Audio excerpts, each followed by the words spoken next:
السلام علیکم dear friends, welcome to the channel جو کہ ہے ایپیسوڈک ناول سٹوریز۔ من عاجزم، اس کو لکھا ہے منت شاہ نے اور اس کی قسط نمبر ہے 17۔ مراد پکڑو بھائی کو، گاڑی میں بٹھاؤ۔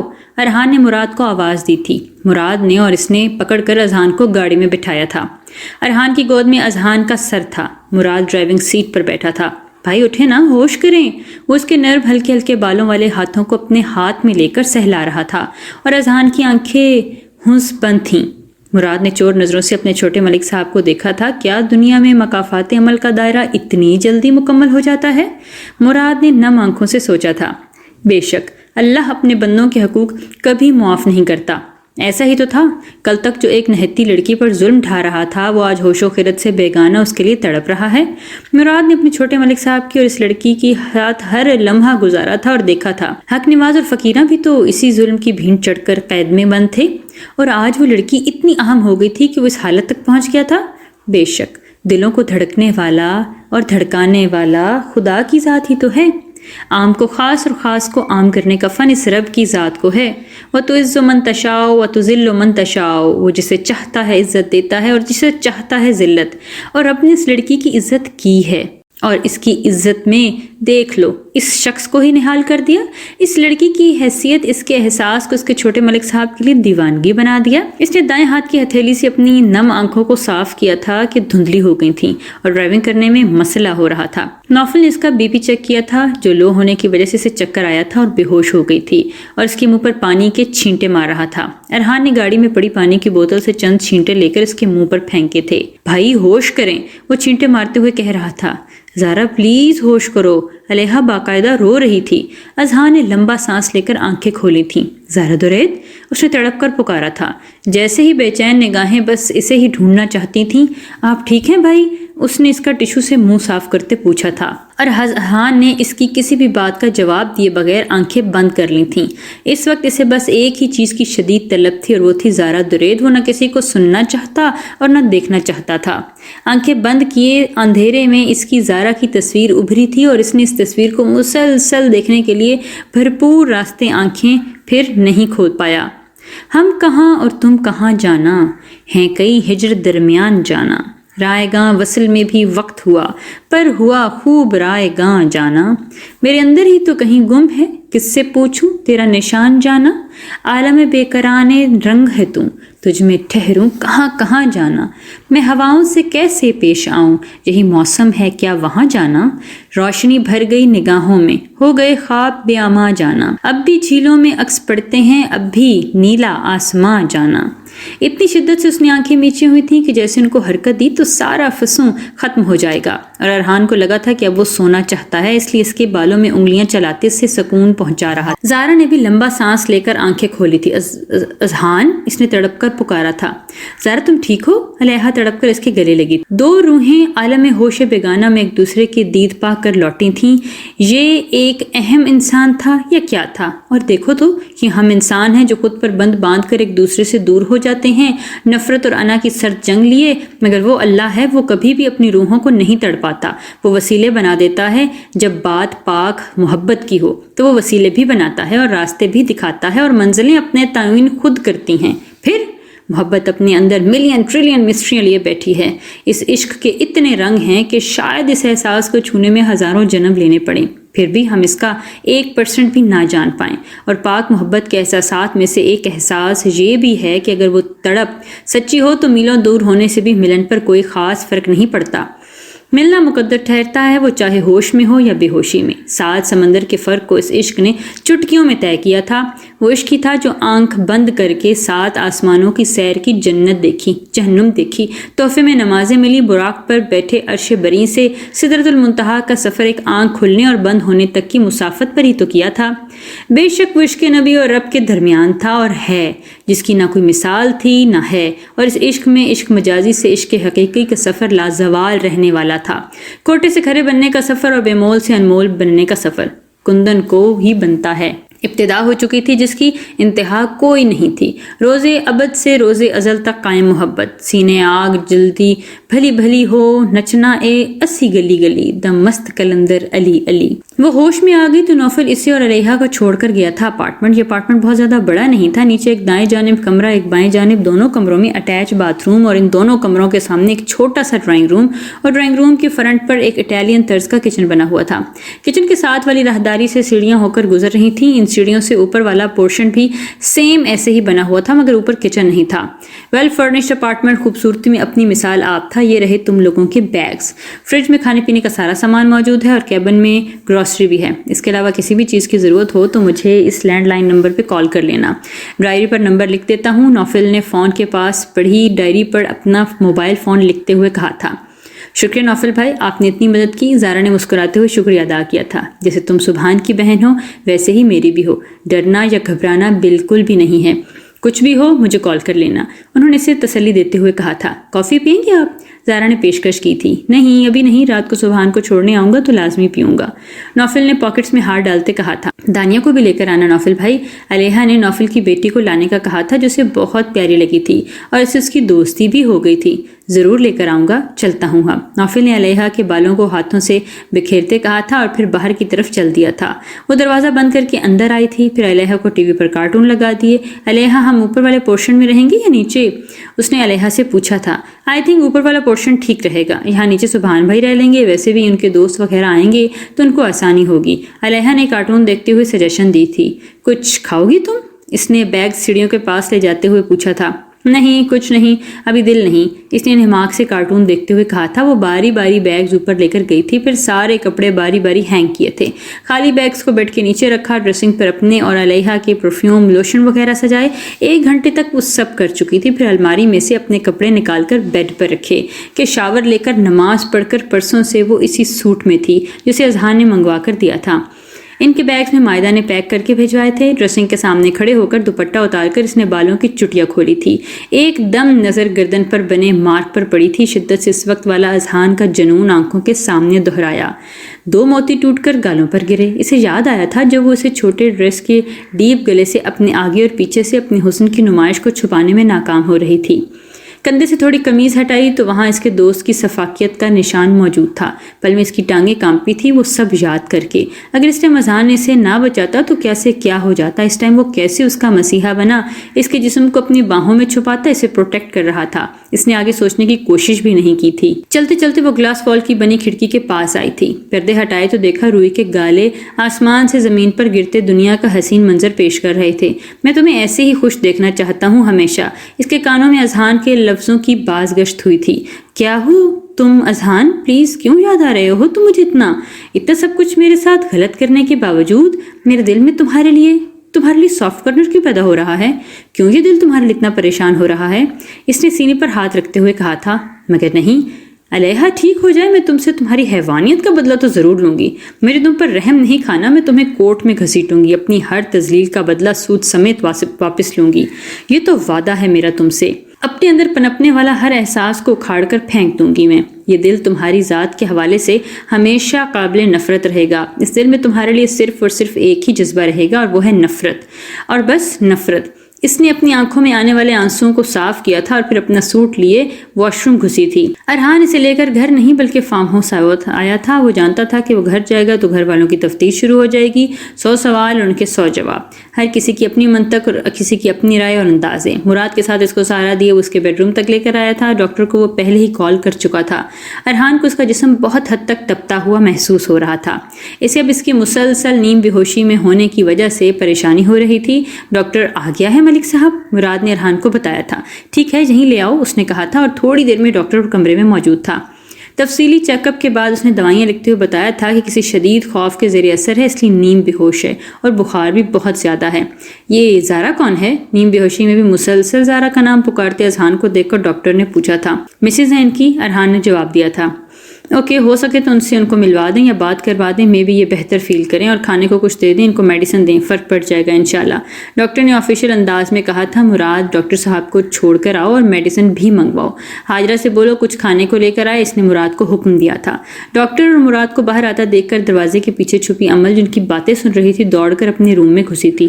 واہ، تمہیں درد میں دیکھ کر یقین کرو ارحان کبیر ملک میرا کلیجہ ٹھنڈا ہو گیا ہے، اور اذہان حیات ملک تمہیں تڑپتا دیکھ کر جو روح کو سکون مل رہا ہے نا وہ بیان سے باہر ہے۔ تمہاری تو الٹی گنتی شروع سمجھو، امل نے تالی بجا کر قہقہ لگاتے ہوئے کہا تھا۔ وہ اذہان کو میڈیسن دے کر کمرے میں آیا تھا، کپڑے لیے اور فریش ہونے چلا گیا۔ وہ بیڈ کے ساتھ ٹیک لگائے موبائل پر بزی تھی۔ فریش ہو کر آیا تو وہ ہنس موبائل میں بزی تھی۔ اس کے پاس پہنچ کر کھڑے ہو کر گہری نظروں سے اسے دیکھتے اس نے لمبا سانس کھینچا۔ زارا کہاں ہے؟ ارحان نے اس سے پوچھا۔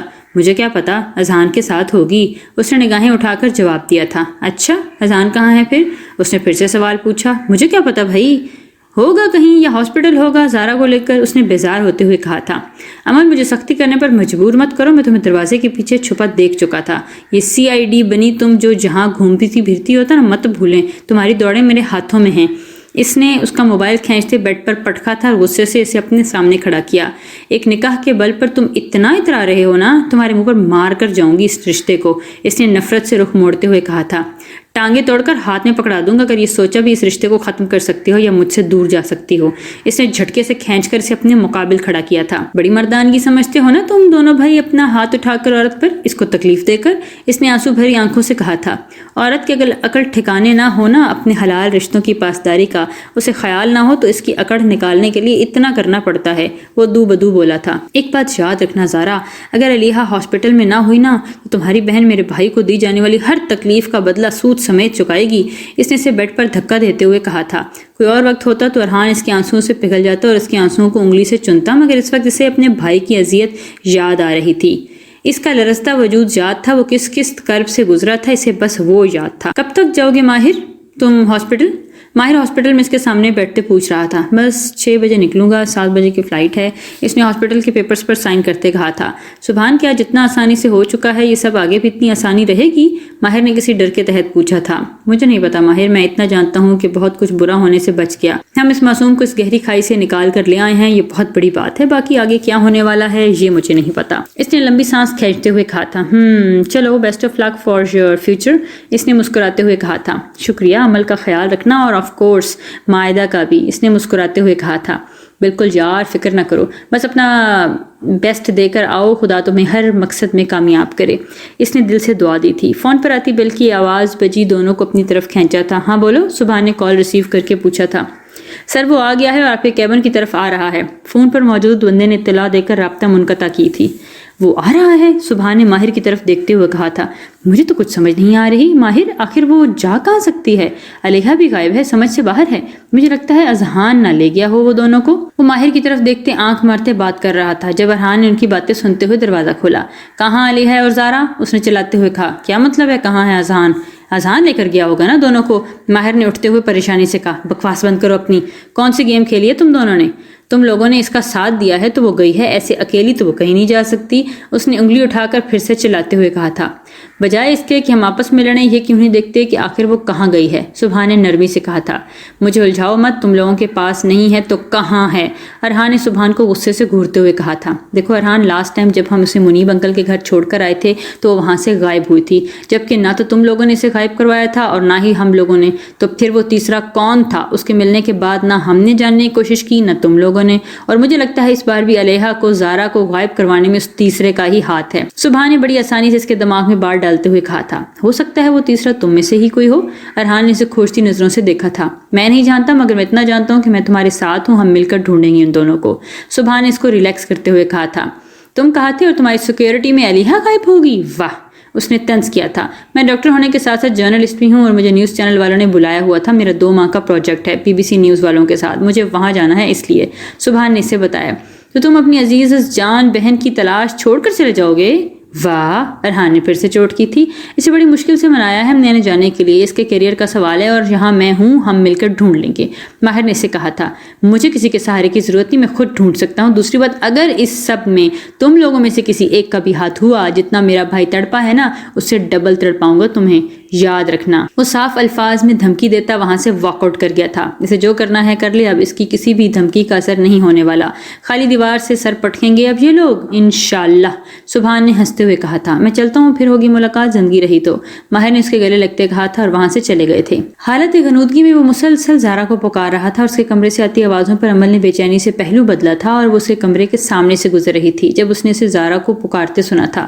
وہ کمرے میں آ گئی تھی۔ اسے خوشی تھی کہ اذان حیات ملک تڑپ رہا تھا، مگر اندر ہی اندر اس کا ضمیر بھی اس کو ملامت کر رہا تھا۔ عمل، ایک بات یاد رکھنا، ہم اچھے کے بدلے میں اچھا تو دل سے کرتے ہیں مگر کسی منافقت کے اور سچے دل سے، مگر میری جان اصل امتحان پتہ کب شروع ہوتا ہے؟ جب ہم برے کے بدلے میں اچھا کریں۔ ایک ایسا انسان جس نے ہمارے ساتھ بہت برا کیا ہو، اتنا برا کہ ہم نے اس کے برے کا خواب بھی میں تصور نہ کیا ہو، پھر بھی کبھی آپ کے ساتھ اس برا کرنے والے کو آپ کے سامنے تکلیف پہنچے تو آپ اس کی مدد کرو خلوص دل سے، بغیر کسی منافقت کے، اور یہاں سے شروع ہوتا ہے آپ کے صدقہ اور آپ کی عاجزی کا امتحان۔ میری تربیت کو کبھی خسارے میں مت ڈالنا۔ اسے اپنے بابا کے کہے گئے جملے یاد آئے تھے۔ یہ جملے انہوں نے تب کہے تھے جب وہ 5ویں جماعت کی طالب علم تھی اور اس نے گھر آ کر بتایا تھا کہ اس کی کلاس فیلو نے اس کی کاپی کا پیج پھاڑ دیا تھا اور اب پھر کچھ دیر بعد اس کی کلاس فیلو گری تو عمل نے اسے بچایا نہیں کیونکہ اس نے اس کے ساتھ برا کیا تھا۔ عمل نے شدت سے وہ سب یاد کرتے آنکھیں بند کی تھیں۔ میں آپ کی تربیت کو کبھی خسارے میں نہیں ڈالوں گی بابا، کہتے اس نے اپنے قدم اذہان کے کمرے کی طرف بڑھا دیے تھے جو اس جون کی گرمی میں بھی 2 کمفرٹر لیے کانپ رہا تھا۔ چہرے پر جا بجا خراشیں تھیں اور سر پر سفید ٹوپی باندھی ہوئی تھی۔ پٹی پر موجود بالوں کی لٹیں اس کی معصومیت میں مزید اضافہ کر رہی تھیں۔ اس کو دیکھ کر کوئی یہ سوچ بھی نہیں سکتا تھا کہ اس نے ظالم بننے کی، سفاکیت دکھانے کے سارے ریکارڈ توڑ ڈالے تھے۔ اگر اس کا کوئی بھائی ہوتا تو شاید وہ اس جیسا ہی ہوتا، اتنا ہی خوبصورت۔ اس نے دل سے اپنے بھائی کی خواہش کی تھی، اگر میرے سگے بھائی سے اذہان جیسی ہی غلطی سرزد ہو جاتی تو کیا میں اسے کبھی معاف نہ کرتی؟ اس نے دل میں سوچا تھا، نہیں، میں اپنے بھائی کو کبھی نہ کبھی تو ضرور معاف کر دیتی، شاید وقتی ناراضگی کے بعد یا پھر اسے سمجھانے کے بعد۔ ہم لوگ دوسروں کے معاملے میں اتنے سخت ہر طرح کی سزا دینے کے قائل ہوتے ہیں کہ ہم اپنے سگے رشتوں کے بارے میں اتنے نرم ہوتے ہیں کہ وہ 7 خون بھی کر دیں تو انہیں وہ بھی معاف کر دیں۔ ہمارے نام نہاد اصول اسے اپنے خیالات کی تردید کی تھی۔ زارا مت جاؤ، میں کہہ رہا ہوں، وہ لوگ تمہیں چھین لیں گے مجھ سے، پلیز۔ وہ بڑبڑایا تھا، مجھے مت دفن کرو، ہٹ جاؤ پیچھے، دادو، اللہ مجھ پہ رحم کر، مجھے جہاں سے نکالو۔ زارا، وہ کبھی کوئی جملہ ادا کرتا ٹوٹا پھوٹا تو کبھی کوئی، کبھی کچھ کہتا تو کبھی کچھ، مگر ان سب لفظوں کا حاصل، ان سب لوگوں کا اختتام صرف ایک لفظ پر ہوتا تو وہ تھی زارا۔ اس نے ہاتھ میں پکڑے موبائل پر اس کی بڑبڑاتے کی ویڈیو بنائی تھی اور پھر 1-2 تصویریں لی تھیں۔ ہاجرہ آنٹی، ہاجرہ آنٹی، وہ وہیں کھڑے کھڑے اسے بلا رہی تھیں۔ جی بیگم صاحبہ، ہاجرہ نے آتے ہی ادب سے کہا تھا۔ باؤل میں پانی اور 2 پٹیاں لے کر آئیں، اس نے ہاجرہ کو حکم دیا تھا، اور ہاجرہ اگلے 2 منٹ میں اس کے پاس لائی تھی یہ تمام چیزیں۔ اب کیا تھا؟ بیٹھے یہاں میں اذلان، اور پھر بھائی کے سر پر پٹیاں کرتی ہوں۔ اب ان کے پاؤں اور ہاتھوں پر بار بار گیلا کپڑا پھیرو۔ عمل نے بڑی مشکل سے لڑکھڑاتی زبان سے بھائی کا لفظ ادا کیا تھا۔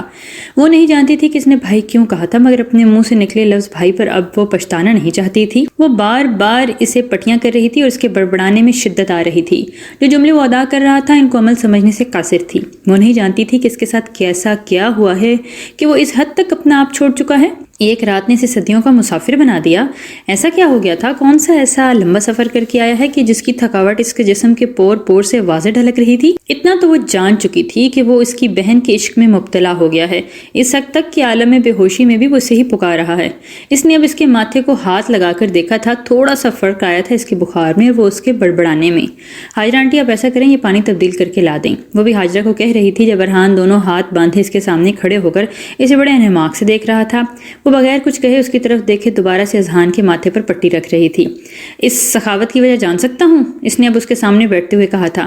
مجھے نہیں پتا، بس ان کے دروازے کے سامنے سے گزر رہی تھی، مجھے ان کے بڑبڑانے کی آواز آئی، یہ تکلیف میں تڑپ رہے تھے اور میرے دل نے کہا کہ مجھے ان کی تیمارداری کرنی چاہیے۔ اس نے بغیر کسی بھی لگی لپٹی کے سر جھکائے اذہان کو پٹیاں کرتے کہا تھا۔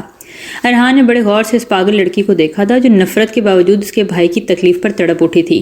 انسان ایک وقت میں ایک کام کر سکتا ہے، یا محبت یا نفرت۔ تم مجھے بتاؤ ایک وقت میں دونوں کام اتنی آسانی سے کیسے کر لیتی ہو؟ میں اس کے سر پر کھڑا ہوا پوچھ رہا تھا اس سے۔ میرے بابا کہتے تھے اصل امتحان آپ کا تب شروع ہوتا ہے جب آپ اپنے ساتھ برا کرنے والوں کے ساتھ صدقے دل سے اچھا کرو، اور میں اپنے بابا کی تربیت کو خسارے میں نہیں ڈال سکتی۔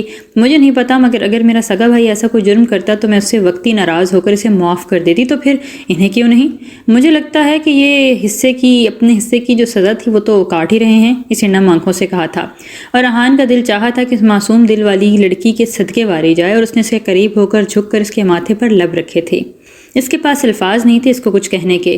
شکریہ جانے ارحان، اس نے اس کے کان کے پاس سرگوشی کرتے ہوئے کہا تھا، اور ہاجرہ کے سامنے ارحان کی حرکت پر وہ کانوں تک سرخ ہوئی تھی۔ Are you blushing red chilli? اس نے سیدھے ہوتے آنکھ ونک کرتے اس کی طرف دیکھتے ہوئے کہا تھا، اور اس نے اپنی بڑی بڑی آنکھیں باہر نکال کر غصے سے اسے گھورا تھا، اور وہ دل سے ہنسا تھا۔ تم ریڈی ہو؟ اسے ڈلٹن کی کال موصول ہوئی تھی۔ ہاں بس میں نکل رہی ہوں، تم وہیں ہو؟ اس نے ڈلٹن سے پوچھا تھا۔ ہاں میں قریب ہی ہوں۔ تمہیں پلان یاد ہے نا؟ ڈلٹن نے تصدیق چاہی۔ ہاں مجھے یاد ہے، میں بار کی بیک سائڈ پر جیمنائی کا دھیان بھٹکا کر اسے کسی بھی طرح ٹاور والی سائڈ لے جاؤں گی، اور وہاں تمہارے ہائر کیے کہ گھنڈے اس کی چٹنی بنا دیں گے، اس نے مسکراتے ہوئے کہا تھا۔ بالکل، اس دوران میں ایبک کی چٹنی بناؤں گا اور بینس کے سامنے اسے سچ اگلواؤں گا، اس نے چہکتے ہوئے کہا تھا۔ تو آپریشن شروع کیا جائے؟ دونوں نے ایک ساتھ ہی کہہ کر کال کاٹی تھی۔ وہ رات 1 بجے کے قریب مانچسٹر ایئرپورٹ سے نکل رہا تھا جب اسے سامنے نوفل بھائی دکھائی دیے تھے۔ ہاتھ کے اشارے سے اس نے اپنی طرف آنے کا کہا تھا۔ کیسے ہیں آپ؟ سبحان نے گلے لگتے پوچھا تھا۔ فٹ ایز یوزول، اس نے اس کی گلے لگے کر کہا تھا، اور پھر علیحدہ ہوا۔ علیحہ اور زارا نے زیادہ تنگ تو نہیں کیا آپ کو؟ سبحان گاڑی میں بیٹھے سے پوچھ رہا تھا۔ بالکل نہیں، بہت اچھی بچیاں ہیں، اور مجھے تو شک ہو رہا تھا کہ واقعی وہ تمہاری بہنیں ہیں، اتنی سلجھی اور سمجھدار۔ نوفل نے ہنستے ہوئے کہا تھا۔ ناٹ فیئر نوفل بھائی، میرے کون سا تھانوں میں اشتہار لگے ہیں؟ سبحان نے منہ بناتے ہوئے کہا تھا۔ اس لیے کہ تھانے والوں نے بھی تمہارا اشتہار لگا کر کہاں جانا ہے؟ وہ پھر سے ہنسا تھا۔ اس سے پہلے کہ سبحان کچھ کہتا، نوفل کے موبائل پر ہونے والی بیل نے اس کی توجہ اپنی طرف کھینچی تھی۔ ہیلو ہانی، بولو۔ اچھا تم پریشان مت ہو۔ ہاں میں ابھی آ رہا ہوں، اس نے کال کہتے یہ بات کر کے ڈسکنیکٹ کر دی تھی۔ کیا وہ نوفل بھائی سب ٹھیک تو ہے؟ سبحان اس کی پریشانی پر اس سے پوچھا تھا۔ یار دانیہ گر گئی ہے اور اس کے سر پر شدید چوٹ آئی ہے، ہانی بہت پریشان ہے، اس نے سبحان کو پریشان لہجے میں بتایا تھا۔ ٹھیک ہے پھر آپ مجھے یہیں اتار دیں اور گھر جائیں، میں چلا جاؤں گا آگے سے، میں کون سا پہلی بار آیا ہوں، 2 گلیاں تو رہ گئی ہیں، اس نے نوفل سے کہا تھا۔ Are you sure? نوفل نے گاڑی روکتے کہا تھا۔ یس شیور، آپ جائیں اور مجھے کال کر کے دانیہ کے بارے میں لازمی بتانا، کہتے وہ گاڑی سے اترا تھا اور ڈگی میں سے اپنا بیگ نکال کر اسے بائے کا اشارہ کر کے پیدل چلنے لگا۔ وہ بار کی پچھلی سائڈ پر جا چکی تھی اور ڈلٹن بار کے اندر۔ یہ ایک بڑا سا ہال تھا جہاں چند مخصوص لوگ اپنی اپنی ٹیبل پر بیٹھے تھے۔ ہال کے ایک سائڈ پر میوزیشین بیٹھا مختلف دھنیں بکھائے رہا تھا۔ ویٹر مہمانوں کو مشروب سرو کر رہے تھے۔ ایبک وائٹ 3 پیس سوٹ پہنے، بالوں کو نفاست سے سیٹ کیے، ہاتھ میں وسکی کا گلاس پکڑے اپنے دوستوں کے ساتھ ہلکی پھلکی گپ شپ میں مصروف تھا، جبکہ بینز بلیک گہرے والے گلے والی میکسی پہنے اسموکی میک اپ کیے غضب ڈھاتی ڈانس کرتی انجوائے کر رہی تھی۔ Damn you looking super hot beautiful tonight, بینز پر نظر ڈالتے ڈیلٹن کے ہونٹوں سے بے ساختہ یہ جملہ ادا ہوا تھا۔ Ladies and gentlemen, tonight we are here for a very beautiful engagement ceremony after Mr. Abbott and Miss Beans Charles, so let's begin it. بینس کے ایک دوست نے مائک پر اناؤنسمنٹ کی تھی۔ اب وہ دونوں کو اسٹیج کی طرف بلا رہا تھا۔ ایبک بینس کا ہاتھ تھامنے اور اسے اسٹیج پر لے کر گیا تھا، اور ڈیلٹن کا دل کیا تھا کہ اس کا ہاتھ توڑ دے۔ ایک خوبصورت پلیٹ میں دونوں کی رنگز رکھی ہوئی تھیں، ان کے سامنے کی گئی۔ ایبک نے رنگ اٹھائی تھی، بینس نے آگے ہاتھ کیا تھا۔ اس سے پہلے کہ ایبک وہ رنگ بینس کو پہناتا، کسی نے بڑی مہارت سے گولی چلائی تھی۔ ایبک کے ہاتھ پر گولی لگی تھی اور رنگ اچھل کر دور گر گئی تھی۔ وہ بار کی پچھلی سائڈ پر کھڑی تھی۔ جب اسے یقین ہو گیا تھا کہ اب جیمنائی یہاں سے گزرے گا تو اس نے جان بوجھ کر فون کان سے لگایا۔ ہیلو، ہاں ڈلٹن ٹھیک ہے، میں کسی طرح بینس کو دھوکے سے ٹاور پر لے آؤں گی۔ ہاں میں اسے منا لوں گی، پھر تم اسے یہاں سے دور لے جانا، ایبک جیمنائی سے بہت دور، اس نے بہت اونچی آواز میں کہتے فون رکھا تھا۔ یو ایشین گرل، تم باز نہیں آتی نا؟ وہ غصے سے اس کی طرف بڑھا تھا اور وہ اندھا دھند وہاں سے بھاگی تھی۔ اسے کسی بھی طرح جیمنائی کو اپنے پیچھے بھگاتے ہوئے ٹاور تک لے کر جانا تھا، اور وہ اس ٹائم وہی کر رہی۔ ایک بار تو وہ لڑکھڑاتی نیچے گری، مگر اگلے ہی لمحے سنبھل کر پھر سے بھاگی تھی، مگر تب تک جیمنائی اس کے سر تک پہنچ چکا تھا۔ اس نے ایک ہی جست لگا کر اسے اپنی طرف کھینچا تھا، اور وہ تیز دار چاقو اس کے پیٹ کے آر پار کیا تھا۔ اس سے پہلے کہ وہ دوسرا وار کرتا، اس کا گریبان سے پکڑ کر کسی نے کھینچا تھا اور ایک ہاتھ سے لڑکی کو زمین پر گرانے سے بچایا تھا، اور پھر لڑکی کی گردن پر مخصوص رگ کو دبا کر اسے بے ہوش کیا تھا۔ اس کے ایک ہاتھ میں وہ لڑکی جھول رہی تھی، جبکہ دوسرے ہاتھ میں اس نے جس لڑکے کی مخصوص رگ کو دبایا تھا اسے بے ہوش کیا تھا۔ اس کا کوٹ تھا۔ کون تھا؟ نیچے گرتے گرتے اس کا کوٹ اس کے ہاتھ میں آ گیا تھا۔ لڑکی کے چہرے پر گرے بال اس نے سائڈ پر کیے، اب وہ اس کا چہرہ دیکھ سکتا تھا۔ معصوم، اس نے زیر لب کہا تھا اور اسے کاندھے پر اٹھایا تھا۔ پولیس کو کال کر کے اس نے اس لڑکے کے بارے میں اطلاع دی تھی، اور اپنا بیگ پکڑے ایک کندھے پر لڑکی کو اٹھانے وہ اپنے اب اپارٹمنٹ کی طرف جا رہا تھا اور اپنے اپارٹمنٹ کی بیل بجا رہا تھا۔